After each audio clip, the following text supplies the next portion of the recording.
모이고 해서 이렇게 또 쉬는 날은 다 빼서 이제 그 시간을 하는 겁니다. 쉬는 날도 포함된 건 아니고요.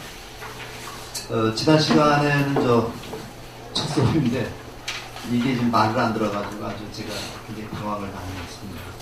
점검을 하냐고 했는데 여기 4년 전에 한번 손을 봤거든요. 손을 봤는데 그때 이제 한 번 고장 나면 바꾸라 그러더라고요. 그래서 지금 요거를 완전히 뜯어서 새거로 다 바꾸려고 지금 그렇게 해놓고 있습니다. 그래서 아마 그 바꾸고 새로 오기 전에는 한두 시간 정도는 그냥 그 유인물 통해서 이렇게 말씀을 드리도록 하겠습니다. 우리가 이제 입정이라고 했어요. 입정이라고 해서 불교에서는 이 정이라고 하는 말이 이게 이제 그 마음을 가다듬는 걸 정이라고 그래요. 마음을 가다듬는다 해서 이 입정할 때는 눈을 감는 게 아닙니다. 눈을 감지 않고요. 우리가 이제 보통 그 선정인이라 해서 이렇게 선정인을 해요. 이렇게 하든지 또는 이렇게 하든지 하는데 우리 그 요각도 다 다른 방법도 있습니다만 여기 의자에 앉았을 때는 이제 손을 이런 식으로 두 손을 그렇게 겹쳐가지고 엄지손가락이 닿을 듯 말 듯 이런 상태에서 혓바닥은 그 위천장이 됩니다.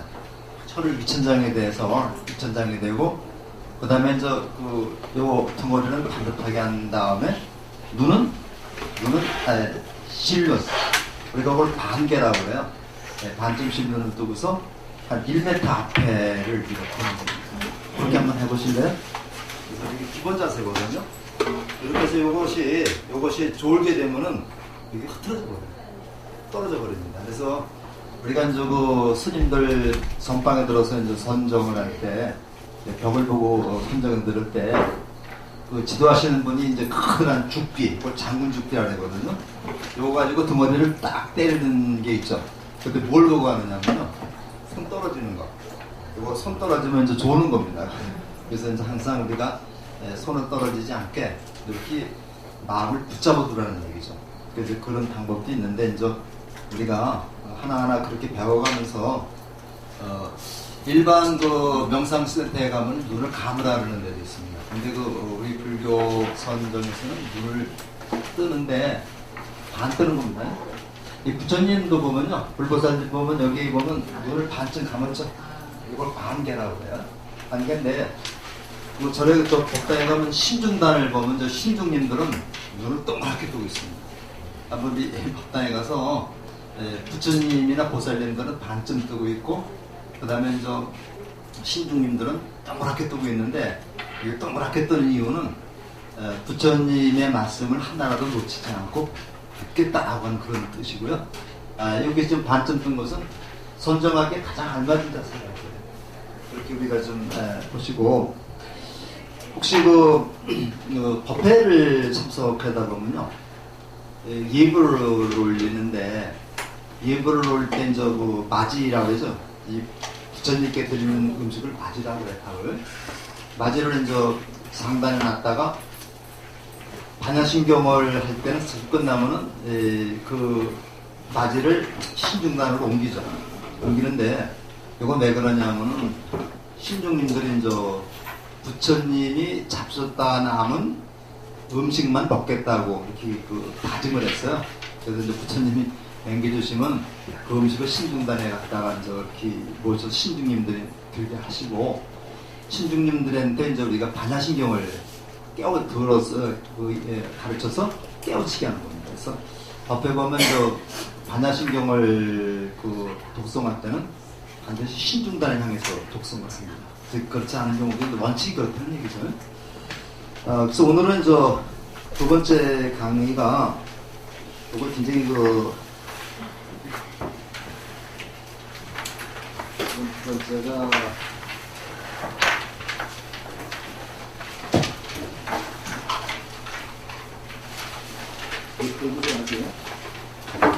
내 종교를 가져야 하는가? 내 종교를 가져야 하는가?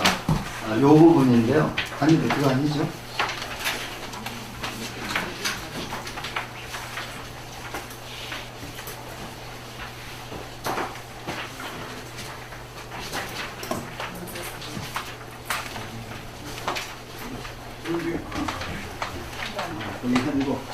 불교에서 무엇을 믿고 이룰 것인가? 우리가 이제 그 불교를 믿는다고 하는 얘기 있었는데요. 도대체 무엇을 믿을 것인가?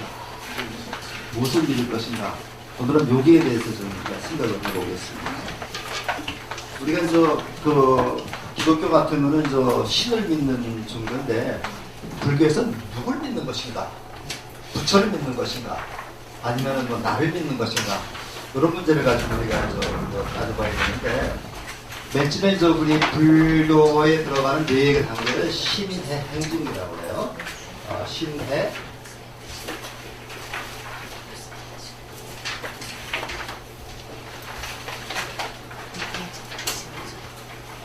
요게 이제 맨 처음에 나오는데요. 신해 행증이라고 얘기해요. 우리가 길을, 계단을 올라갈 때, 한 번에 두 단계씩 막 올라가면 넘어지기 쉽죠. 그래서 우리가 성균관이나 이 향교에서 이 석전제 하거나 그럴 때는 합종례라고 해가지고, 계단을 하나 올라가면은 한 발로 또 같이 맞췄다가 또 한 계단 이렇게 올라가는. 그러니까 한 번 이렇게 올라가는 게 아니라, 계단을 하나 올라가서 또 왼발을 끌어들이고, 또 하나 올라가서 왼발을 끌어들이고, 이렇게 하는 게 예법이에요. 향교나 성균관에 가서는. 그래서 이렇게 얘기를 하는데, 우리가 반드시 단계를 거쳐가야 돼요. 단계를 거치지 않고서 가다 보면은 우리가 뭐를 잘못하는 경우가 많아요. 우리가 이제 불교 공부를 할 적에도 입문반, 대학반을 거쳐서 경전을 공부를 해야지 이 순서가 되는데, 간혹 바쁜 분들은 입문반을 대신 대학반만 들어가는 경우도 있고 경전문만 가는 경우도 있어요. 근데 이해가 안 되거든요. 우리가 학교도 초등학교부터 중학교 이렇게 단계를 거쳐야 되는 거죠. 마찬가지로 불교 입문할 때도 이렇게 네 단계를 거쳐야 됩니다. 신이라는 말은 뭐냐면 믿는다는 얘기죠. 믿는다는 얘기인데, 요거 우리가 불교에서 신이라고 할 때는 맹목적으로 믿는 게 아니라 아는 만큼만 믿어라. 아는 만큼만 믿어라. 이게 부처님이 특히 강조하신 말씀이에요. 아는 만큼만 믿어라. 내가 부처가 내가 누구인가를 알고 그 아는 만큼만 나를 믿어라. 그런 얘기입니다. 맹목적으로 무조건 나를 따르라 아닙니다. 예, 불교에서는 무조건 나를 따르라. 내가 하는 것은 다 옳다. 이런 얘기 전혀 되지 않아요. 나중에 이제 경전을 보면 내년에 불교대학 대학관에서 부처님의 생애도 배우겠습니다만은, 부처님은 당신이 말씀하신 게 다 옳다고 얘기하지 않았어요. 내가 말했다 하더라도 거기에 비추어서 옳다고 생각할 때 행동하라고 했어요. 이게 그 유명한 자등명, 법등명이라는 얘기예요. 나중에 이제 보겠습니다만은 자등명, 법등명이라는 얘기가 나와요. 부처님이 돌아가실 때 한 얘기입니다. 그래서 우리가 아는 만큼 믿어라. 이런 얘기고요. 그러니까 이제 우리가 부처님을 맹목적으로 믿는 게 아니라, 부처라고 하는 분이 이러이러한 분이다. 우리에게 어떠한 가르침을 줬다. 이런 확신이 생길 때 믿어요. 근데 이제 우리가 보면, 우리 옛날 할머니들, 할아버지들, 특히 할머니들 보면은, 절에 가서 맹목적으로 이렇게 부처님, 스님들을 뵙고 그랬는데, 그건 낫습니다. 낫는데, 요즘에는 대학을 나오고 그러니까 요모저모 따져보고서 믿고 그러죠. 그렇게 하지 말고, 실제로 부처님의 가르침을 이렇게 공부하면서, 이게 믿을 만한 분이 믿으라는 얘기입니다. 그 다음에, 요거를 이해하는 겁니다. 이해하는 겁니다. 부처님을 믿고, 부처님의 가르침을 공부해서 이해하는 거죠. 그 다음에는 요걸 어떻게 해야 됩니까? 실천으로 옮기라는 얘기입니다. 내가 아무리 아는 게 많아도 요거를 실천하지 않으면 아무 소용이 없어요. 어려운 사람을 도와야 된다 이런 거를 머릿속으로 많이 하는데, 이게 실천이 되지 않으면 소용이 없는 거죠. 그래서 아는 만큼 실천해라. 그 다음에 요거는 증명인데, 증명을 어떻게 하는 겁니까? 가서 증명이라는 거는 내가 그 아는 만큼 실천해서 그것을 확인하는 게 증명입니다. 그래서 내가 이렇게 가난한 사람, 불쌍한 사람을 도와야 된다는 생각을 하게 되면요, 내가 그런 것을 알게 되면은 그렇게 실제로 그분들을 도와주고 그렇게 도와주다 보면은 내가 마음이 즐겁죠, 기쁘죠. 이게 정입니다, 이게. 그래서 제가 이제 요새 경전을 좀 읽다 보니까 그런 말씀입니다. 화엄경에 나오는 말씀인데 이런 말씀이에요. 보살이 이제 그 회양하는데 거린이 실제로 경전에 나오는 말씀입니다. 거지가 나한테 와서 구걸을 하거든, 거지가 나한테 와서 구걸을 하거든, 내가 그분들을 도와야 되는데 내가 가는 수고를 덜고 그분이 와서 나에게 도움을 청하기 때문에 얼마나 고마운 일이냐. 그래서 거지가 나한테 와서 구걸을 하거든 오히려 고맙게 생각하고 거지에게 보시래라, 이런 얘기를 합니다. 그 오지 않으면요 내가 가서 도와야 되죠. 내가 도와줘야 되는데 스스로 도와달라고 내 앞까지 왔으니까 내가 얼마나 고마우냐, 이런 얘기가 이제 그 화엄경에 나오는 걸 보고서 야, 역시 부처님의 말씀이 대단한 말씀이다. 뭐 어떻게 생각했지만 저는 굉장히 크게 받아들였거든요. 그래서 불교가 어렵지 않다는 게요, 이렇게 하나하나 쉽게 얘기를 해주고 있어요. 근데 이거를 어렵게 학문적으로 얘기하니까 그냥 불교 하면은 뭐 한문을 알아야 된다는 식으로 해서 그냥 어렵게 생각하는 건데 불교 절대 어렵지 않습니다. 그래서 이런 것을 우리는 요 신해가 바로 자기를 위한 거고, 그렇죠? 요거는 바로 남을 위한 것이다. 그래서 이것을 우리가 이제 지혜라고 그러고 요거를 우리가 자비라고 그래요. 자비라고 하는 것은 남한테 베푸는 거죠. 남한테 베푸는 거니까 요건 실천입니다. 나중에 이제 우리가 더 배우면 알겠습니다만은 요 지혜를 상징하는 보살이 무수보살이다. 요 자비를 상징하는 보살이 관세음 보살이다. 이제 이거는 우리가 계속 우리가 이제 배울 겁니다. 그래서 요거를 우리가 요거를 자리라고 그러고 요거를 이타라고 합니다. 자리 이타고 요런 걸 우리는 뭐라 그러느냐? 보살행이다. 보살행인데 우리 둘째 아들이 바로 요렇게 해야 된다는 얘기죠. 요런 단계를 갖춰서 되기 때문에 불교에서는 우리가 불교를 믿는다는 말을 쓰지 않고 신행이라는 말을 씁니다. 신행이라고 해요. 신앙이라고 하는 말은요, 앙이라는 말은 우러러 본다는 얘기죠. 하늘에 계신 분을, 어떤 절대자를 우러러서 그분의 뜻에 따라 사는 거 신앙이라고 그래요. 신앙이라고 하는데 이거는 불교에서 신앙이라는 말 쓰지 않습니다. 신행입니다. 내가 옳다고 믿는 것을 그대로 실천해서 남도 기쁘고 나도 기쁘게 하는 것. 이게 바로 불교라고 얘기할 수 있어요. 우리가 보통 보면 불자들 보고 다른 종교인들이 불교가 뭐냐고 이렇게 얘기를 하면 참 난감하죠. 난감한데 불교라는 것은 내가 옳다고 바르다고 믿는 것, 그런 확신이 있을 때 이것을 내가 공부하고 이거를 실천해서 같이 기쁨을 얻는 것. 그래서 결과적으로 내가 믿는 것, 내 가치 있는 것을 실천해서 내가 모두가 기쁘게 사는 것이 불교라고 쉽게 정의할 수가 있습니다. 그래서 이거 신행정은 그 정도로 해서 마치고요. 오늘 아주 본격적인 얘기가 그 다음부터 나옵니다. 그 다음부터 나오는데 37쪽을 한번 보세요. 제가 이게 어떻게 좀 나이 좀 한두 살 먹다 보니까 책을 볼 때는 또 안경을 벗고 원대 볼 때는 안경을 쓰고 그래야 되는데 제가 눈을 요새 조금 좋지가 않아가지고 수술 좀 하고 그러니까 더 좀 좋지 않습니다. 근데 그 37쪽에 보면 믿음은 무엇이며 무엇을 믿어야 될까? 무엇을 믿어? 요거 부분을 하겠는데요. 요거 앞에 조금만 같이 읽어볼까요? 신앙의 가장 앞자리로 있는 믿음은 이처럼 중요하다.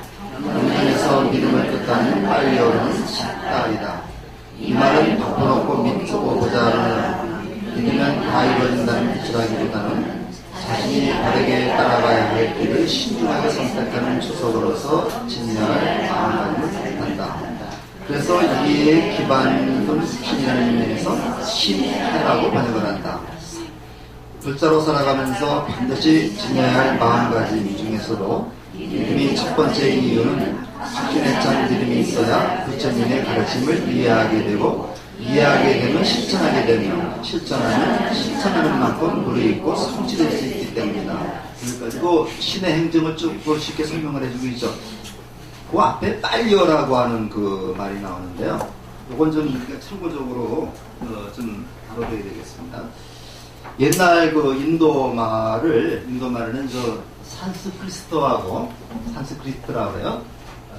산스크리트어하고 그다음에 빨리어하고 빨리어 또는 파리어라고 얘기를 합니다. 두 가지 언어가 있었는데요. 이게 대체적으로 산스크리트어는 귀족들이 사용하더라고요. 쉽게 귀족들이 사용하는 언어고, 빨리어는 일반 평민들이 사용하는 언어예요. 우리가 이제 그 불교 인도사를 보면은, 이걸 이제 다음 시간에 이제 말씀을 드리겠습니다만, 기원전 3000년 전에 이제 그 아리안족이 쳐들어오게 됩니다. 아리안족이 쳐들어오면서 원래 그 원주민들 노예를 삼죠. 노예를 삼아가지고 그 아리안족이 이제 저희 그 철저하게 원주민들을 지배하면서 저희 그 사성 계급이 생기게 됩니다. 다 아시죠? 브라만, 쿠샤트리아, 다이샤, 수드라. 그 밑에 이제 또 여기도 끼지 못하는 불가촉 천민이 또 있습니다. 하리잔이라고 그러는데, 이렇게 하리잔은 사람의 척에도 끼지 못해요. 우리 구한말에 이제 그 대한제국 말에 우리 사람들이 이제 미국으로 이민을 갔는데, 우리나라 사람들은 그 흑인보다 더 사람 취급 안 했다고 그래요. 그래서 여자들이 그 미국 여자들이 우리나라 그 이민 간 사람 앞에서 막 옷을 갈아입고 그랬다고. 왜냐하면 우리는 사람이 아니니까. 그렇게 이제 어려움을 겪었다는데, 그 사람으로 치지 않는 하리잔이라고 하는 그런 계급이 또 있었는데, 대체적으로 브라만이나 그 쿠샤트리아 그 지배층에 있는 어느 사람들은 조금 점잖은 산스크리트어를 썼고요. 그 다음에 이제 하층민들은 이제 빨리어를 썼다 그러는데, 이 말은 전해지는데 글자는 전해지지 않습니다. 그 왜 그러냐면요. 우리 경전이라는 게 이제 배우면 알겠지만은 처음에 아함경이나 니까야 같은 게 이제 처음서부터 문자를 기록된 게 아니거든요. 처음에는 이제 가서 이렇게 부처님이 말씀하시면 안 하니까 다 기억을 합니다. 기억을 해가지고 이렇게 얘기를 해주는데, 그래서 부처님 돌아가시고 나서 무려 500명이 이제 모여가지고 마하가섭의 주재하에 경전을 이제 만드는데, 이거 결집이라고 그래요.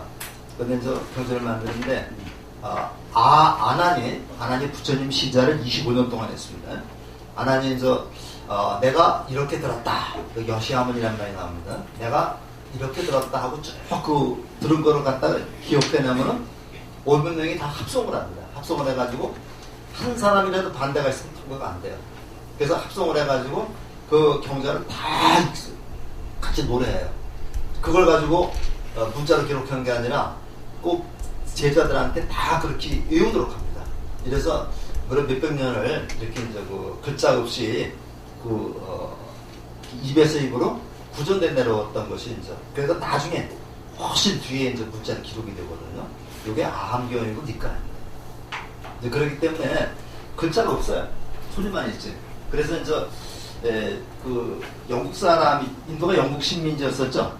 근데 영국의 어떤 학자가 요거를 다시 복원을 해가지고 알파벳으로 다 만들었어요. 그래서 빨리어나 산스크리트는 다 알파벳으로 기록이 되어 있습니다. 그런데 부처님은 주로 그럼 어떤 말로다가 어떤 말로 설법을 하셨을까요? 네? 주로 빨리어로 설법했다는 그 주장이 맞습니다. 근데 부처님은 몇 개국을 다 했죠. 그래서 주로 빨리어로 설법했다. 그렇다고 산스크리트도 아는 건 아닙니다. 이렇게 해가지고 이제 이걸 묶어서 우리가 범어라고 그래요. 그걸 범어라고 그러는데, 지금 동국대학교에서는 이제 이 산스크리트도 공부를 합니다. 그래서 이제 그 인도 철학과 같은 데서는 이제 그 말을 공부를 해가지고 그거를 번역을 해서 이제 그 경전을 만드는데, 옛날에는 이러한 초기 경전이 이제 아함경인데요. 이 아함경이 중국으로 가가지고 중국에서 한문으로 번역된 걸 우리가 다시 우리가 번역을 해서 공부하는 게 아함경이고요. 요즘에 그 젊은 우리 그 학자들, 뭐 강목 스님이라든가 뭐 이런 분들이 중심이 돼가지고, 예, 중국을 통해서 온 그 아함경을 공부하지 않고 직접 인도로 가서 공부를 합니다. 인도로 가서 이제 산스크리트도 이제 빨리어를 배워가지고 직접 산스크리트로 기록된 경전을 직접 우리말로 번역을 해서, 이게 지가야라고 그래요. 이게 지가야라고 합니다. 이런 말씀 좀 많이 들어보셨을 텐데, 아함경은 중국을 통해서 들어온 불교고요. 지가야는 인도에서 직접 들어온 불교입니다. 어떤 게 더 부처님의 육성이 더 잘 산출되어 있겠어요? 지가야겠죠? 그래서 지금 제가 지금 보고 있는 게 지금 지가야가 뭐 상윗다니까야 이렇게 한국따라니까 디베까에 있어가지고, 보통 요 정도 두께 책으로다가 지금 지가야가 만역이 돼서 19권으로 지금 번역이 되어 있고요. 예, 아함경도 비슷하게 되어 있습니다. 이제 이런 공부를 하고 나서 아함경의 지가야 공부를 하고 나서 이제 뭐 대승경전, 건강경도 하고 법화경도 해야 되는데, 우리나라에서는 그거를 지가야를 소승으로다가 폄하를 해가지고 전혀 공부를 하지 않았어요. 그리고 이제 뭐 건강경이다, 법화경이다 이런 것만 했는데, 사실은 이런 지가야 같은 그런 초기 경전을 공부하고 나서 단계적으로 공부를 해요.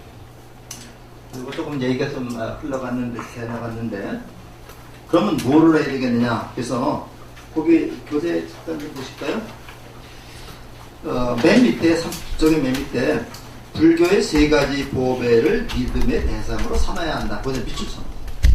불교의 세 가지 보배를 믿음의 대상으로 삼아야 된다. 그 다음에 두 번째는요, 어디 나오느냐면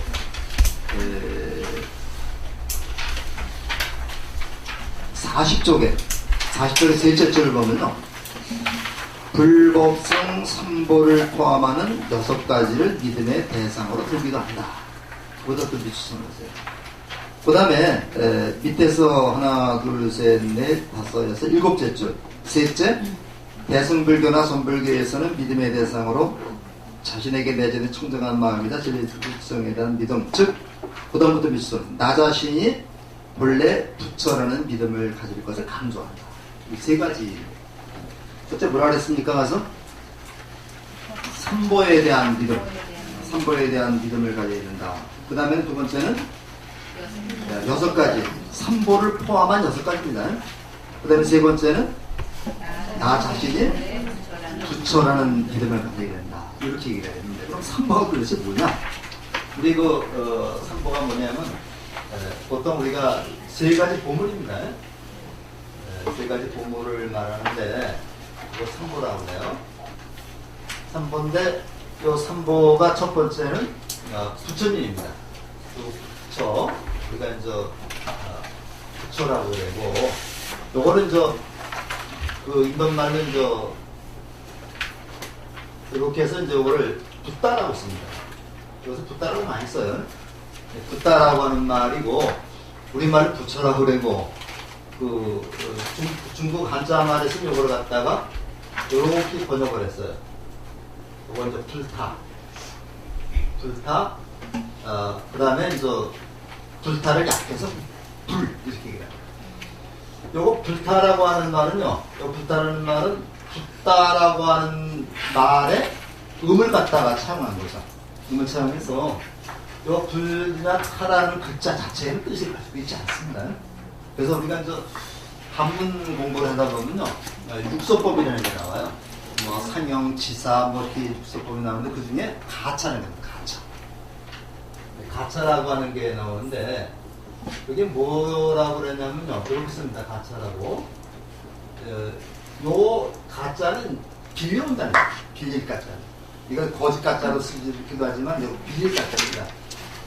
그 원래의 음만 빌려다가 차용하면 쓴다는 얘기죠. 우리 저기를 갖다가 프랑스를 뭐 불란서라고 얘기를 하고 그렇게 얘기를 많이 하죠. 그래서 이 불교에서는요, 이 가차법으로 된 말이 무수하게 많습니다. 근데 그렇지 않은 말도 있어요. 우리 제가 아까 문수보살 얘기를 했는데, 문수보살은 요거는 인도말로 만주시리보살입니다. 만주시리보살을 요거를 한자로 그대로 본따가지고 문수살이라고 얘기를 해요. 요 가차법으로 된 겁니다. 그럴문, 그럴문에다가 이제 빼어나 숫자로 이렇게 쓰는데, 그 문수보살이 글을 잘하거나 빼어나다는 그런 얘기가 아니고, 요거는 만주실이라고 하는 그러한 말을 갖다가 이렇게 가차했어. 이걸 가차라고 그러고 음차라고도 그래요. 그 다음에 관사음보살 같은 경우는 다릅니다. 그건 아바로키 데스바라라고 하는 보살인데, 그 관세음보살은 요거는 뜻으로다가 그렇게 한 보살이에요.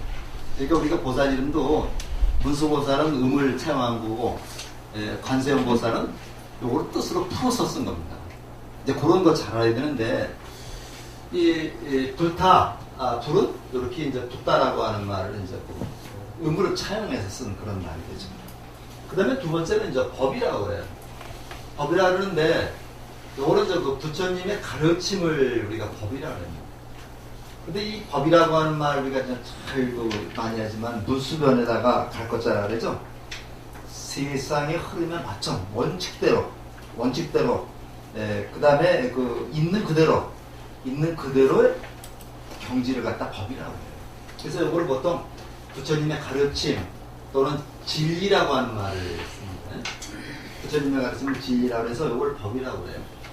세 번째는 승입니다. 승.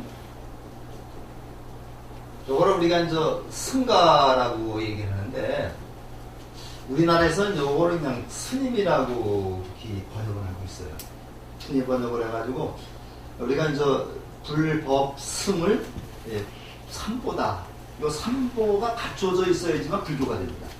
불교가 되는데, 우리가 저기 할 때 뭐라 그러죠? 맨 처음에 시작할 때, 우리 삼기의를 불렀죠? 한번 같이 불러볼까요? 자, 거룩한 부처님께 귀합니다. 거룩한 가르침에 귀합니다. 거룩한 승사회로 귀합니다.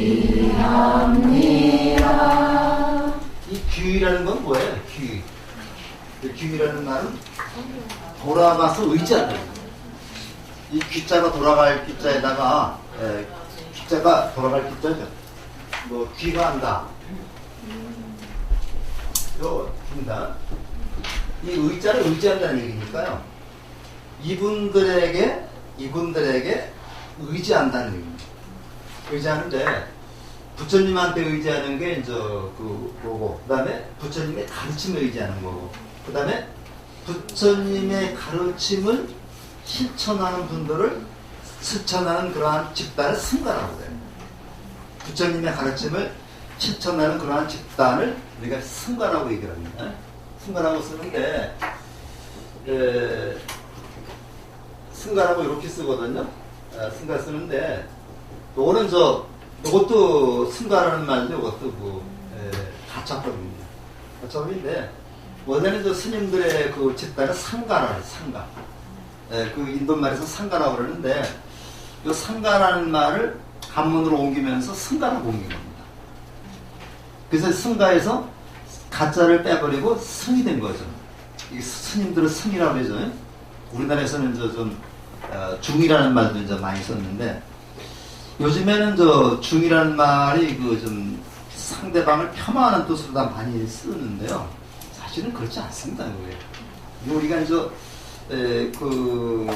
언어 국어 공부를 하다 보면요. 이게 한문으로 쭉 사용하다가 뭐 향찰도 있고 이렇게 사용하다가 15세기 이제 1446년에 세종대왕이 한글을 창제하셨죠? 반포하셨습니다. 10월 9일 날이 얼마 안 남았는데 그때 되면서 바로 모든 사람이 다 한글을 썼던 건 아니죠. 누가 썼어요 한글을? 서민들이나 여자들이 주로 썼어요. 그래서 그러니까 암클이라고 합니다. 굉장히 낮춰서 말하는 거죠. 여자들만 쓰는 암클이라고 말하면서 한글로 쓰는 걸 그냥 굉장히 낮춰본 겁니다. 제가 나중에 말씀드리겠지만은 중생이라고 하는 말을 우리 이제 불교에서는 사람뿐만 아니라 생명을 가진 모든 존재를 중생이라고 해요. 근데 이게 중생이라고 이렇게 한자로 쓰는데 이것이 15세기에는 이런 식으로 썼어요. 중생이라고. 이런 중생이라는 말이 이제 점생 이렇게 해서 이제 이것이 짐승이 된 거거든요. 그래서 이제 사실은 짐승이라는 말은 중생이라는 말이에요. 그래서 한글로 표기된 것은 무조건 낮춰보는 겁니다. 그래서 이렇게 한 글자로 중생이라고 썼을 때는 사람을 국한해서 쓰고, 이렇게 짐승이라고 썼을 때는 사람을 제외한 동물을 뜻하는 말. 혹시 이제 연세 드신 분들 옛날에 초등학교 그때 국민학교죠 공부할 때 존댓말 낮춤말 할 때 그거 많이 썼죠. 노인하면 존댓말이고 늙은이 하면 낮춤말이고 이런 식으로 했잖아요. 그 다음에 이제 부인하면 높임말이고 마누라하면 낮춤말이고. 근데 중이라는 말은 이제 우리말이에요. 우리 중이라는 말이 무리중자에서 왔다는 설도 있습니다만은 중이라 그러니까 이건 절대 낮춤말로 해가지고 지금 안 쓰는 겁니다. 스님이 법문하시면서 스님이 당신 스스로를 스님이라고 해요. 이건 잘못된 거죠. 그렇잖아요. 내가 얘기를 하면서 나 스스로 내가 높여주는 겁니다. 이건 업법에 앉는 게 아니죠. 그럼 뭐라 그래야 돼요? 네? 소승은 이렇게 얘기해요. 사실 그렇게 얘기하는 거죠. 소승은 또는 빈승은 이렇게 얘기해야 되는데 우리가 이제 그런 말이 참 이제 낯서니까 이제 스님들이 법문하시면서 스님은 하고 자기 스스로를 높이는 거예요. 이거 자존이라 그러죠. 자존. 근데 이 자존이라는데 이게 아주 이걸 이렇게 하는 마음을 갖는 게 자존심입니다. 이건 좋지 않죠? 나는 자존심이 없는 자 아니냐? 이게 소위 바로 갑질. 갑질이 자기가 높이는 게 갑질이죠. 그래서 저는 이제 우리 스님도 이제 스님이 글 쓰는데 지금 마땅한 말이 지금 없지만 사실은 소승은 빈승은 가나라 빈자 이렇게 쓰는 것이 업벌이 맞는 거다. 지금 되겠는데 이렇게 해서 이제 요 셋에 기위하는 게 이제 이 기본적으로 요거를 우리가 좀 알아야 돼요. 그래서 요거를 이제 부처님한테 귀의하고 부처님의 가르침에 귀의하고 승가에 귀의하는데 보통 우리 절에서는 요거를 승가라는 말로 바꿨습니다만은 옛날에 동산불교대학에서 먼저 바꿨습니다. 우리가 최초는 아니고요. 근데 일반적으로 이 법에서 보면 이거 스님이라고 돼 있어요. 스님인데 요즘에 이제 그런 얘기가 많이 나와요. 거룩한 부처님은 이대로 이해가 되고 부처님 거룩하니까 그 다음에 거룩한 가르침도 이해가 된다. 부처님의 가르침이니까. 근데 거룩한 스님 하니까 거기를 갸우뚱한 사람들이 많습니다. 그래서 심지어 이제 어떤 분들은 삼보가 아니라 이보에만 귀의해야 된다. 부처님하고 가르침에만 귀의해야 된다. 이렇게. 그래서 스님들 계열을 빼버리는 사람도 있어요. 근데 그건 좀 심한 얘기고 정확한 얘기는요. 거룩한 승가에게 귀의해야 합니다. 근데 승가가 어떻게 되냐? 경전에 보면은 승가는 4명 이상의 스님, 4명 이상의 스님들이 모인 수행 공동체를 승가라고 해요. 3명도 아니고 2명도 아니고 4명입니다. 4명인데, 그러니까 거룩한 스님들께 귀의합니다 해서 스님들이라고 했던 2명부터 3명, 4명이 다 포함이 되죠. 그래서 어떤 사람은 제가 이제 어떤 포교사하고 그 얘기를 했어요. 했더니 승가에 맞다 했더니 그 양반 얘기가 스님들에서 복수 형태가 되지 않느냐. 그래서 내가 이제 4명 이상이 돼야지 승가다. 이게 경제에 나와 있습니다. 그럼 왜 4명이냐? 그 이유가 있어요. 우리가 이제 저기 보면 포살이라는 게 있습니다. 이게 포살을 하는데 그 스님들이 이제 모여서 이렇게 서로 자기의 잘못을 갖다 이렇게 고백하고 시정하고 참여하는 그런 행사에 포살이라는 행사가 있는데 그 포살 행사를 하기 위해서는 반드시 최소한의 인원이 4명이 된다고 해요. 3명 갖고는 안 됩니다. 그래서 이제 우리가 가보다 보면은 4명 이상이 승가가 되게 된다. 그래서 우리가 이제 부처님이 출가하시고 나서 마파자파티라고 하는 부처님 이모가 있어요. 이모가 이제 부처님한테 황금 가사를 만들어서 부처님한테 드렸어요. 그러니까 부처님이 안 받았습니다. 이거를 나한테 주지 말고 승가에 보시하라. 나한테 주지 말고 승가에 보시하라. 그래 뭐예요? 그럼 성단에 보시하라는 얘기죠. 내 소유물이 아니다. 성단 전체가 다 소유하시게 보시라는 거예요. 그래서 우리가 이제 절에다가 이제 스님한테 사실은 승가에다 보셔야 되는 거다. 승가에다 보셔야 되는 거다. 근데 승가도 이제 우리가 현전 승가라는 게 있고 사방 승가라는 게 있는데 그건 나중에 말씀을 드리고요. 우리 승가가 청정해야 됩니다. 승가가 청정해야 되는데 진짜인지 아닌지 모르지만 참 안타까워요. 스님들이 가서 술집이 가서 양주를 마시고 있다는 소리 들을 때마다 안타까운데 실제로 그런 물을 흐리는 사람은 극소수입니다. 대부분의 스님들은요 열심히 수행정진하면서 노력하고 공부하고 있어요. 근데 꼭 몇몇 스님, 이 소리 권승이라고 해요. 권력을 추구하는 그런 몇몇 스님들이 물을 흘러놓습니다. 근데 그런 스님들이 다가 아니고 우리는 뭘 배우러 왔어요? 부처님의 가르침을 배우러 옵니다. 부처님의 가르침을 다르게 배우는 게 정법이고 이거를 잘못 배우는 게 사법입니다. 그래서 우리가 이제 이런 걸 보는데 이거 삼보라고 하는 그런 것이 굉장히 중요하다. 그래서 우리가 법당에 가서 삼보하세요 그러죠. 삼보는 사실은 불법승 세 분에게 올리기 때문에 삼보라는 겁니다. 삼배라는 겁니다. 우리가 이제 법당 3배 후 오라고 이렇게 무자문을 하는데 그거는 삼보라는 3배 세 번 절하는 이유는 부처님과 부처님의 법과 그 다음에 승가에게 올리는 절이다. 그래서 삼보를 하게 되는 겁니다. 또 요거 갖다 그래서 우리가 이제 계정회라고도 얘기를 하는데요. 계정회에서 요거를 삼학이라고 그러는데 요 계가 이제 계율입니다. 이게 이 계율은 꼭 지키라고 강요하는 게 아니거든요. 자기 스스로 지키면 되는 건데 그래서 이거 5개 같은 게 그건데 요 계가 잘 지켜주는 그런 종단이 진짜 괜찮은 종단입니다. 이게 제일 중요합니다. 이게 제일 중요한데 요거는 조금 이따 또 얘기가 될 겁니다. 그러면 그래서 우리나라에 참고적으로 가장 대표적인 사찰 세 군데가 있어요. 세 군데가 있는데 첫 번째가 이제 불보사찰이라고 해서 이걸 어딜 얘기하냐면 양산에 가면 통도사라고 있죠. 통도사에는 부처님의 진신살을 모시고 있습니다. 부처님 몸에서 진짜 나온 살입니다. 그래서 이제 통도사가 불보사찰. 그 다음에 이제 법보사찰은 어디겠어요? 해인사 있죠? 합천 해인사에는 팔만대장경 경판이 거기 모셔져 있습니다. 그래서 여기를 법보사찰이라고 해요. 이제 승보사찰은 순천에 가면 송광사라고 있습니다. 송광사에는 진울 보조국사 이후 16분의 국사가 없어 배출이 됐어요.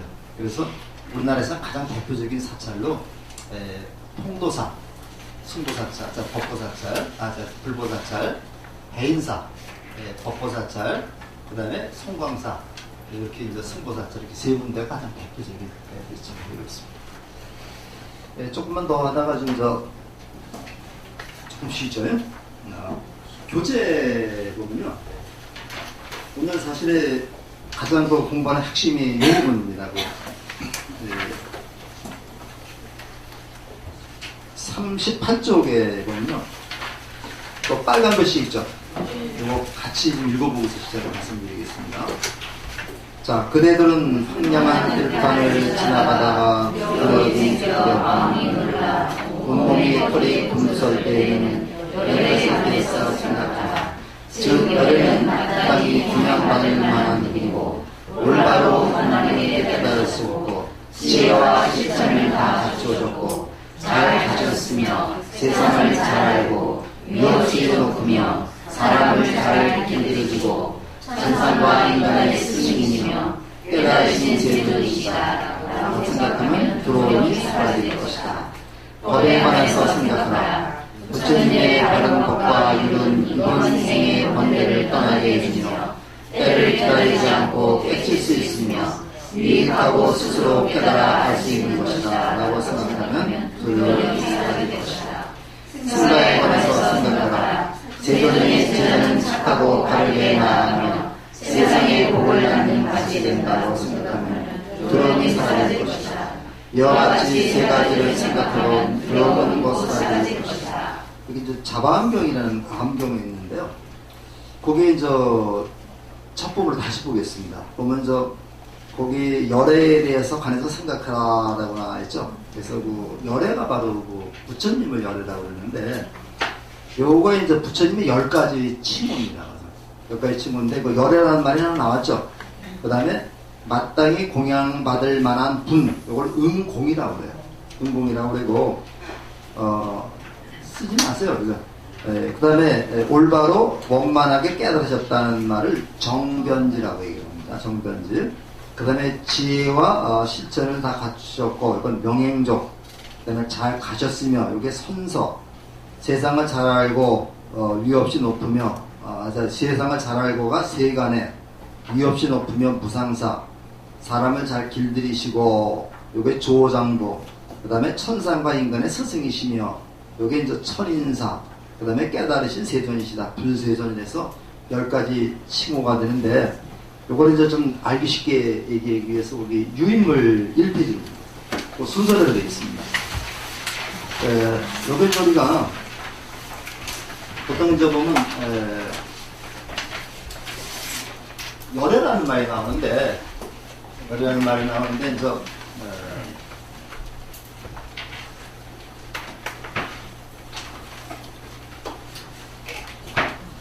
요게 타타가타라고 해서, 요때 이걸 열애라고 그래요. 여거라고 합니다. 열애라고 그러고, 타타, 아가타. 요걸 이제 열애라고 그래요. 열애라고 그러는데, 이 인도말에서 이 아라고 하는, 예라고 하는 거는 이건 부정말 말입니다. 부정을 나타내는 말입니다. 부정을 나타내는 말이니까, 이게 이제 가타라는 말이 간다는 얘기거든요. 그 다음에 그렇기 때문에, 가지 않고 오는 거, 반대가 이제 아가타가 되는 거예요. 그래서, 타타가타를 여거라고 되고, 타타 아가타를 여래라고 얘기를 하는데, 여라는 말은 무슨 말이냐? 여라는 말은 무슨 말이냐면, 진리라는 얘기입니다. 진리와 같다는 얘기입니다. 그래서, 우리가 여거에는 진리의 모습으로 가신 분, 열에는 진리의 모습으로 오신 분이라는 얘기입니다. 불교에서는 여라는 말을 굉장히 많이 써요. 여법하다, 여여하다, 이런 말도 쓰거든요. 그러면 하나도 잘못된 것 없이 바르고 원칙에 맞는 거를 다 얘기해요. 그래서 우리가 간단하게 좀 더 말씀해 보겠습니다. 열의 동그라미 1번 돼 있는 게 있죠. 열의 여거를 줄인 말이다. 열은 진리라는 뜻으로 진리로 오신 분 또는 진리를 여실히 깨닫고 가신 분이라는 뜻이다. 그러니까 우리가 열애라는 말을 속가열애, 석가열애, 아미타열애 이렇게 쓰거든요.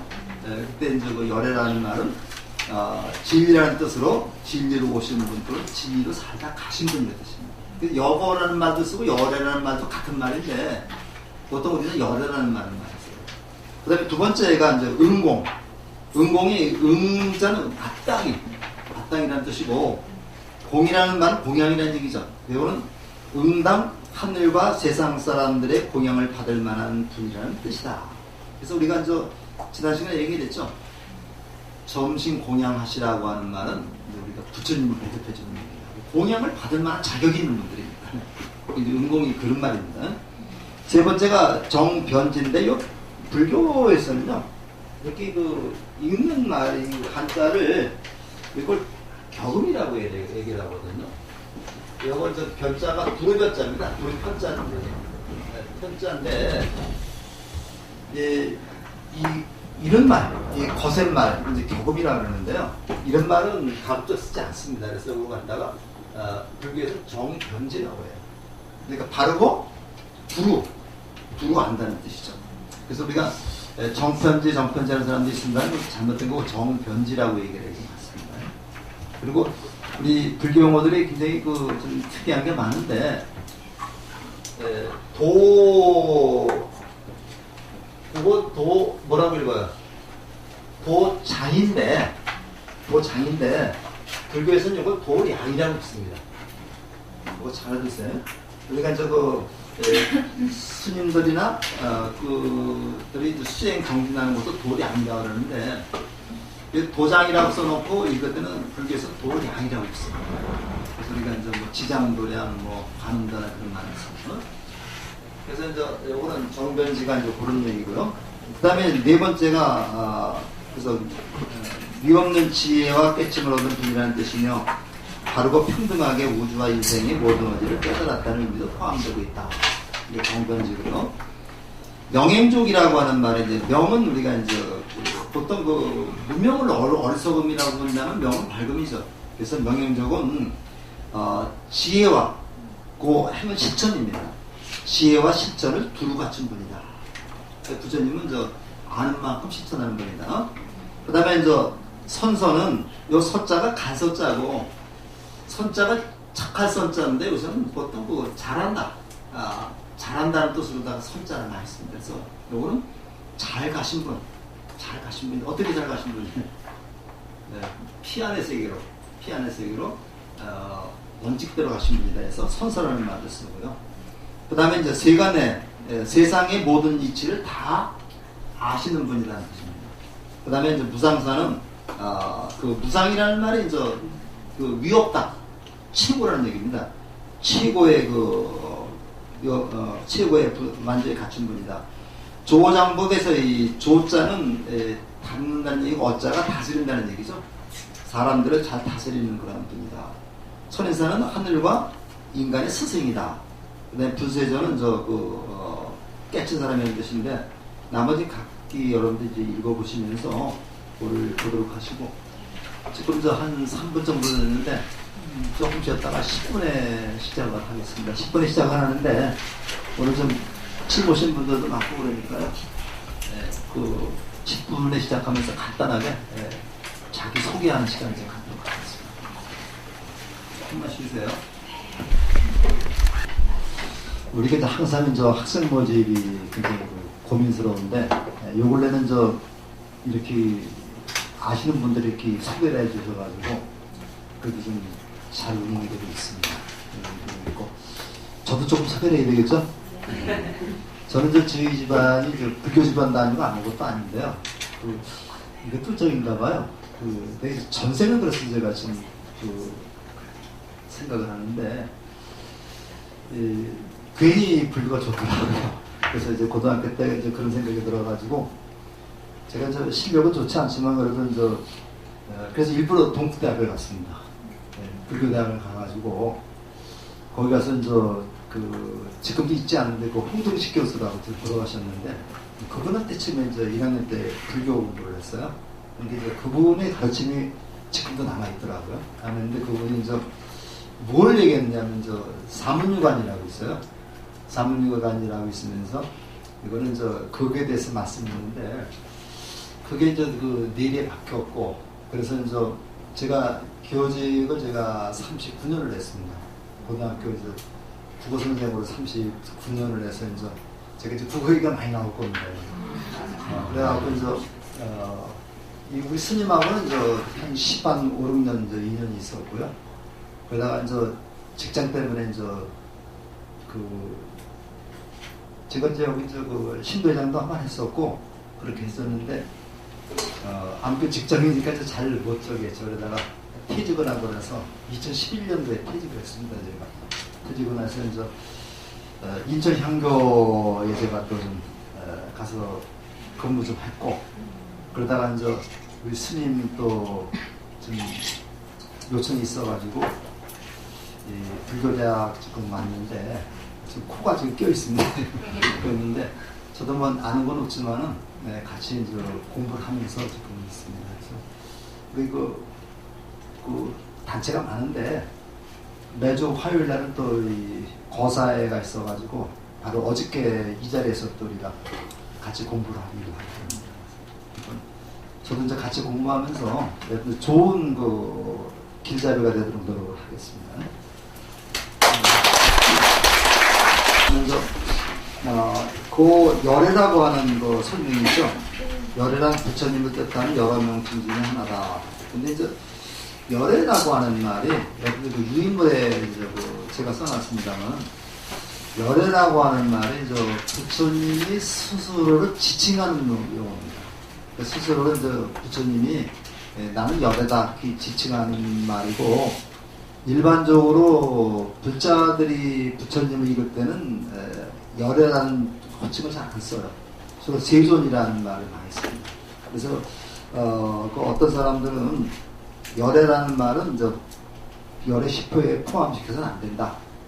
대신 이제 불과 세존이라는 말을 따로 독립시켜야 된다. 그런 얘기를 한 사람도 있습니다만, 그 열애라는 말이 굉장히 중요합니다. 중요하고, 거기 이제 셋째 줄을 보면요, 이때 부처님을 믿는다는 것은 나오죠. 위없는 지혜와 덕을 갖추고 사람들을 잘 다스려 제도하며 세상의 스승인 자비로운 부처님의 모습과 능력을 마음 깊이 새기는 것이다. 요 열애 십호가 항상 나옵니다. 경전에 보면요, 부처님을 설명할 때 이제 그 열애 십호가 꼭 나오기 때문에 열애 십호가 뭐냐면요, 부처님의 특성을 가장 잘 나타내는 거예요. 그러니까 부처님이 뭐냐, 이렇게 어떤 분이냐고 얘기했을 때 열애 십호 요것만 보겠습니다. 그 다음에 그 밑에 단락을 보면요, 가르침을 믿는다는 것은 꼭 부처님에 대한 가르침에 대한 확신을 갖는 거다. 부처님의 가르침이 바른 가르침이라는 것에 대한 확신입니다. 이게 중요한데요. 부처님의 가르침이 바른 가르침이다. 이걸 그러니까 정법이라고 해요. 정이라고 그러는데 이게 바를 정자죠. 바를 정자인데 이게 두 가지 뜻이 있어요.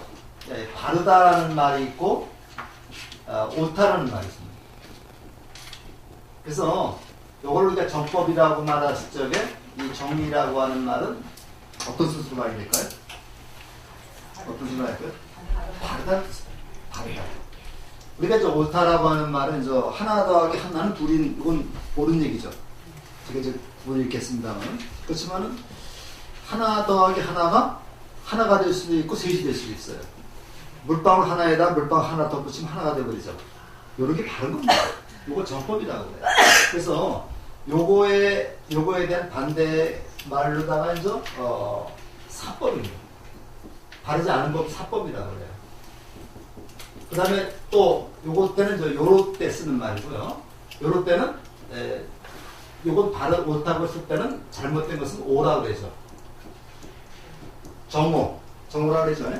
그래서 이런 경우가 있습니다. 그래서 우리가 이제 살다 보면 본의 아니게 거짓말하는 경우가 있죠. 이런 경우를 한번 생각을 해보세요. 어떤 그 나무꾼이 나무를 하고 있는데 사슴이 막 흘레뱉어 뛰어오는 사슴이 뛰어오더니 나무꾼이 나를 좀 숨겨주십시오. 저기 사냥꾼이 쫓아오고 있습니다. 그래서 이제 나무꾼이 어떻게 해야 되겠어요? 나무꾼이 저기를 갖다가 사슴을 숨겨줬습니다. 근데 그 뒤에 누가 오느냐면 그 사냥꾼이 활을 들고 쫓아오는 겁니다.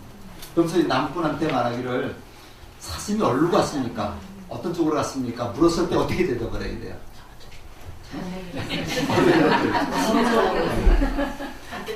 거짓말을 하게 되면 이거 우리 5개에 거짓말하지 말라는 게 있죠. 예, 걸리는 거고, 올바로 얘기하다 보면은 사슴이 죽어서 사생을 돕게 되는 거죠. 일단 어떻게 해야 됩니까? 거짓말을 하더라도 사슴의 목숨을 살리는 게 중요하죠. 이걸 방편이라고 그래요. 방편이라고 해서 그 사슴이 간 곳을 올바르게 얘기해 주는 게 옳은 겁니다. 근데 이건 옳긴 하지만 바른 법은 아니죠. 그렇죠. 거짓말을 해서 거짓말을 한 것은 옳은 건 아니지만 이치상 바른 거죠. 그래서 바르다라는 말하고 옳다는 얘기가 나오는데 우리 불교에서 정의라는 말을 주로 이런 뜻으로 써요. 그래서 우리가 방편상 편의상 거짓말을 하는 것도 그걸 방편이라 그러는데 요 방편을 그러니까 우리가 이제 어린애들한테 이제 거짓말을 하는 경우가 있어. 거짓말 하는데 요거 방편인데 요 방자가 어떤 방자냐면요. 이게 어떤 방자냐면 네모가 반듯한 정사각형을 말합니다. 반듯한 정사각형인데 요거 그래서 다른 말로 요걸 수도 있어요. 같은 뜻으로 볼 수도 있습니다. 우리가 옛날에 선장 줄 때 투명이 방정하여 이렇게 쓰죠. 네, 그건 마찬가지입니다.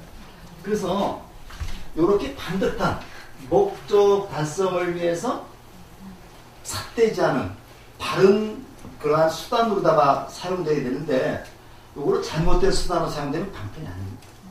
예를 들어서 이제 우리가 하는데 어떤 아이가 대학 입시를 본다. 그런데 이때 잘못된 점을 치러 가니까 구술해라라든가 이런 얘기를 하죠. 이건 옳지 않은 그런 수단이죠. 이런 건 방편이 아닌데 옳지 않은 이런 수단을 방편으로 착각을 하고 있어요.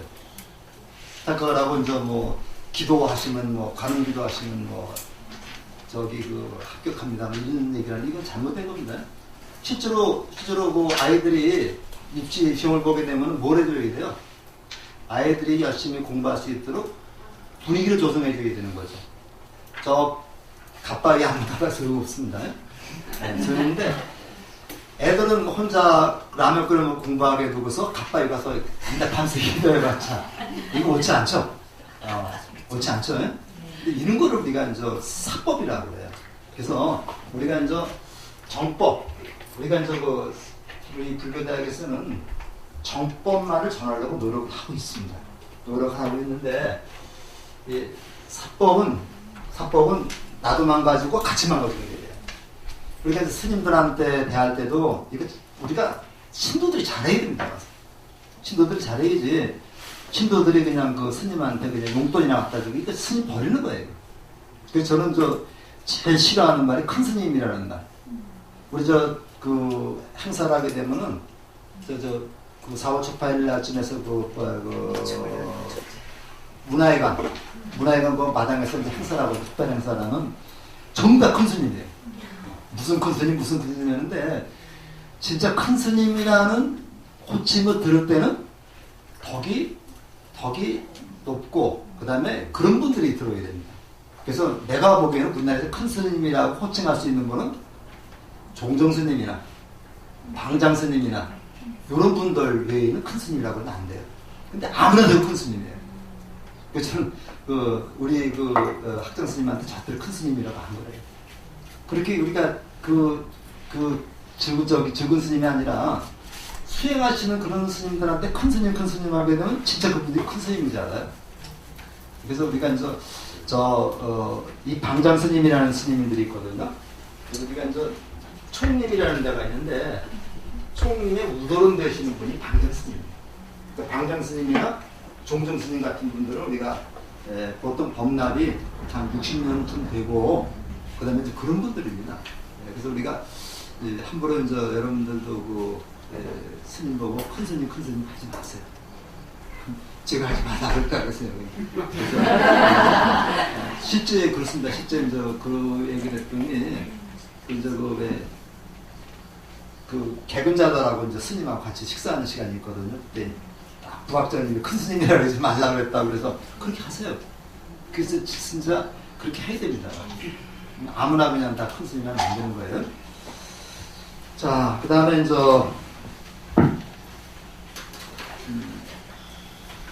그 다음에 그 밑에서 넷째 줄을 보게 되면요. 밑에서 그래서 넷째 줄 아니라고 일곱째 줄 한번 보세요. 아주 굉장히 중요한 말씀인데 이때 세상에 흐르고 있는 이치란 부처님이 발견한 진리로 경전에 서해진 부처님의 말씀을 의미한다 이렇게 되는데 아주 굉장히 중요한 얘기가 있어요. 부처님의 가르침을 법이라고 했죠. 부처님의 가르침을 법이라고 했는데 이 법이라는 거는 부처님이 만든 게 아닙니다. 우리가 보통 연기법 얘기를 하는데 연기라고 하는 이 법은 부처님이 만든 법이 아니라 옛날부터 다 기준을 날려오던 거예요. 이러한 이치를 부처님이 발견한 겁니다. 부처님은 창조주가 아니라 이러한 올바른 이치를 발견해서 가르치신 분이다. 다르죠. 부처님이 만든 게 아닙니다. 우리가 이제 그 인연법이라 해서 이제 우리가 인연의 쪽에 요 연이라는 말은 조건이라는 얘기거든요. 이거는 원래 이제 근본 씨앗이고 조건인데 이 씨앗을 그 밭에다 심어가지고 물도 섭도도 적당히 있고 땅이 있고 기름이 거름이 있을 때 이것이 열매를 맺게 되는 거죠. 근데 이거를 척박한 땅에다 심어보세요. 그냥. 시멘트 위에 뿌리면 싹이 나지 않죠. 이게 연입니다. 이게. 여러분들이 이제 본래 부처가 될 수 있는 불성을 다 가지고 있는데 이런 것이 불교 대학에 와서 이렇게 조건이 안 맞았을 때 여러분들이 행복해지는 거예요. 행복은 남이 가져다 주는 게 아니라 내가 스스로 행복하다고 느끼면서 그렇게 생활을 행복해지는 겁니다. 그래서 자식들 얘기 많이 하죠. 자식 속 쏘는 경우도 있고 그렇죠. 근데 이제 우리가 불교에서는 그런 얘기를 해요. 전생에 빚쟁이가 자식으로 태어난다고. 전생에 빚쟁이가 자식으로 태어나서 우리 자식한테 끝없이 갚아야 되죠. 근데 즐겁게 갚아야 되죠. 즐겁게 갚아주시고. 그 다음에 그 넷째 줄 보면요. 승가를 믿는다는 것은 부처님의 가르침을 믿고 따르며 올곧게 수행하는 스님들의 공동체의 믿음을 일으키는 것이라고 했는데 그 앞에 수식어가 굉장히 중요하죠. 올곧게 수행하는 스님들의 공동체. 올곧게를 우리가 수행하는 것을 청정하다 그래요. 청정하다는 것은 우리가 아시겠지만 아주 깨끗해서 먼지 하나 없는 게 청정하는 거죠. 이런 것은 어떻습니까? 바로 그냥 유리가 그렇게 맑고 깨끗하면은 유리가 없는 것처럼 착각할 수 있죠. 이걸 공이라고 그래요. 네, 공이라고 하는 거예요. 그 다음에 넘겼어. 한 페이지 넘겨가지고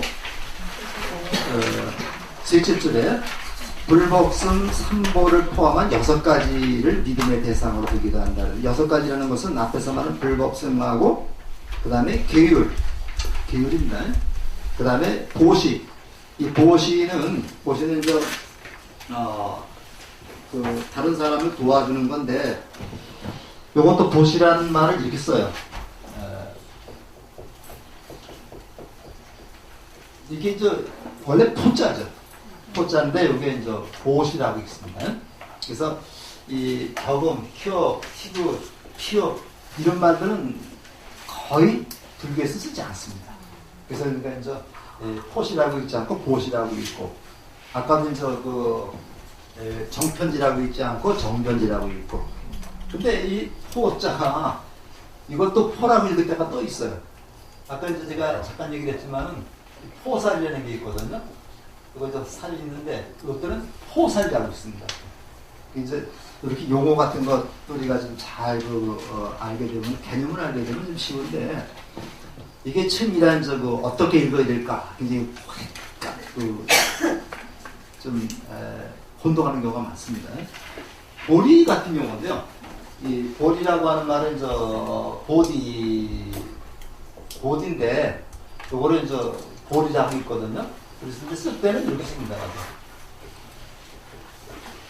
보리라고 쓰는데 요게 원래 제자죠. 제자인데 요거 읽을 때는 이거 보리라고 읽어요. 깨달음이라는 뜻입니다. 그래서 이 부처님이 이 나무 밑에서 깨달았기 때문에 그 나무를 보리수라고 하는 거다. 그 다음에 그래서 계율하고 보시하고 천상에 태어나는 것, 이 세 가지를 우리가 육념이라고 얘기합니다. 그 다음에 밑에서 5째 줄에 나 자신이 본래 부처라는 이름을 가져라. 나 자신이 본래 부처라는 이름을 가져라. 여기까지 해서 그 나머지는 뭐 한번 책을 잘 읽어보시면 좀 이해가 가실 거고요. 부처님이 그 깨닫고 나서 부처님이 공식적으로 29살에 출가해가지고 35살에 부처가 됐다 그러죠. 근데 부처님이 다 깨닫고 나서 1000마디가 뭐냐면 경전은 1000마디가 부처님이 깨닫고 나서 1000마디가 다 무슨 얘기냐면요. 기이하고 기이하도다. 기이하고 기이하도다. 왜? 중생들이 스스로가 부처인지를 모르고 중생 노릇을 하고 있을까? 그러니까 부처의 눈으로 보니까 다 부처입니다. 부처인데 네? 저 사람은 부처 노릇을 하지 못하고 중생 노릇을 하고 있을까? 그러면서 내가 저 부처인 줄 모르고 중생 노릇을 하는 저 사람들을 위해서 내가 설법을 해야 되겠다, 가르쳐야 되겠다 이렇게 얘기를 합니다. 우리가 어린 애들을 보게 되면요, 우리가 손주들 든지 그런데 애들 보면은 그게 많이 보이죠. 애들 하는 것이 많이 보이는데 그거를 아주 재밌게 하고 있어요. 그러면서 뭐 할머니 할아버지 속인다고 또 뭐 하는데 결론은 많이 보이잖아요. 그게 그 할머니 할아버지의 눈으로 보는 게 부처의 눈이라면 그 어린애 손자가 하는 게 중생의 짓이라고 볼 수 있어요. 그러니까 그 유명한 무학대사가 그 이성계하고 얘기할 때 부처의 눈에는 뭐가 보면 보여요? 부처가 보이고 그 다음에 개 눈에는 개만 보인다. 뭐 그런 얘기가 그렇게 나옵니다. 그래서 이런 것들을 우리가 좀 생각하면서 보면은 불교는 절대로 그 어떤 그 기적이나 이런 거를 따지지 않고 항상 여기를 따라서 일상생활하고 똑같은 그런 내용들이 되겠습니다. 그리고 그 다음을 얘기해보세요. 불보살님은 어떤 분인가 그런 얘기인데 요거는 나중에 또 이게 뵙겠습니다만은 간단히 시간이 없으니까 이거 소개만 좀 하겠습니다. 제가 2페이지, 3페이지에 걸쳐서 점각과 불상, 불화 이렇게 쭉 해놨는데 요거는 버리지 말고요. 꼭 노트에 붙여서 이거는 좀 많이 보자고 할 겁니다. 간단하게 이건 개발적인 것만 말씀드리면요. 절에 가면 건물이 굉장히 많죠. 건물이 많은데 지은 일을 좀 해보면요. 전이라고 하는 건물이 있어요. 전이라는 건물이 있습니다. 전이라는 건물이 있고 맨 끝에가 전, 대웅전, 관음전 이 전이라는 게 많죠. 그 다음에 각이라고 하는 건물이 있어요. 각, 산신각, 칠성각 이거 있죠. 그 다음에 각입니다. 그 다음에 누라고 하는 안양로 뭐에 가서 보제를 해가지고 누라고 하는 요건 좀 쓰는데 보통은 누가 되겠죠? 이런 건물이 있습니다. 또 당이라는 건물이 있어요. 당. 그래서 신검당이라든가 안신당이라든가 이런 당이라는 건물이 있는데 이게 전부 다 격이 다른 건물들이에요. 그래서 이건 일반적으로도 거의 비슷한데 전이라고 하는 건물에는 편하게 있던 것은 부처님과 보살을 모신 정각을 전이라고 그래요. 부처님하고 보살을 모신 정각을 전이라고 합니다. 불교에서는 부처님과 보살이 신앙의 대상이죠. 그래서 대웅전, 적관, 대적관전, 극락전, 전부 다 부처님하고 부처님과 보살을 모신 정각인데 그 정각 중에 가장 화려하고 크고 그렇습니다. 그 다음에 두 번째 각이라고 하는 거는 요거는 일반적으로 신을 모신 그런 정각인데 이 불교에서 신이라고 하는 거는요. 불교에서 신이라는 것은 옛날 브라만교에서 있었던 브라만교가 다신교죠. 다시 많은 신을 갖다 모시는 그런 종교인데 이런 신들이 전부 다 불교에서 흡수한 겁니다. 우리나라에도 불교가 들어오면서 불교에서 우리나라의 전통 신들을 갖다 흡수해요. 이게 산신각이고 뭐 그렇게 나오죠. 마찬가지로 이 불교에서 신은 어떤 신이냐? 요거는 창조주가 아니라 부처님을 호위하고 불법이 오래도록 계속되도록 도와주는 그런 역할을 하는 신이 바로 불교의 신입니다. 그래서 우리가 불교가 유신론적인 종교냐, 무신론적인 종교냐 이거 가지고 말이 많아요. 말이 많은데 유신론이라고 했을 때는 그 신이 주체적인 역할을 할 때 그렇게라고 난 생각을 합니다. 그리고 보수적인 역할을 하는 것은 아니라고 보기 때문에 딱히 불교가 뭐 유신론이다, 뭐 무신론이다 그건 떠나서 불교는 인간 중심의 종교이면서 재래 신 중심의 그러한 사상을 흡수했다, 받아들였다 이렇게 생각합니다. 그래서 우리 부처님 생애도 보면 범천이 권청을 했다 이런 얘기 나오고 그러는데 어쨌까지는 제일 위에 부처님이 계시고 그 밑에 신들이 도와주는 겁니다. 무라고 하는 말은 이걸 2층으로 된 그 건물을 무라고 해요. 그래서 우리가 범종각 하면은 1층으로 된 그 범종각이고 범종루 하면 2층입니다. 그러니까 밑으로 지나가게 하면서 2층으로 된 것을 무라고 그래요. 당이라고 하는 것은 요거는 사람을 모신 또는 사람이 생활하는 공간을 당이라고 그래요. 그래서 우리가 먼저 조사당 그러면 그 절에서 훌륭한 고승 대덕의 진영을 모시는 데를 조사당 그렇게 얘기해요. 지금 스님들이 수행하는 것은 심검당 이렇게 얘기를 합니다. 그래서 요거는 우리가 다음 시간에 요거는 또 구체적으로 공부할 텐데 그때 미리 요것만 말씀을 드리고 아까 우리 소개 말씀할 때 용산정사 얘기도 많이 했는데요.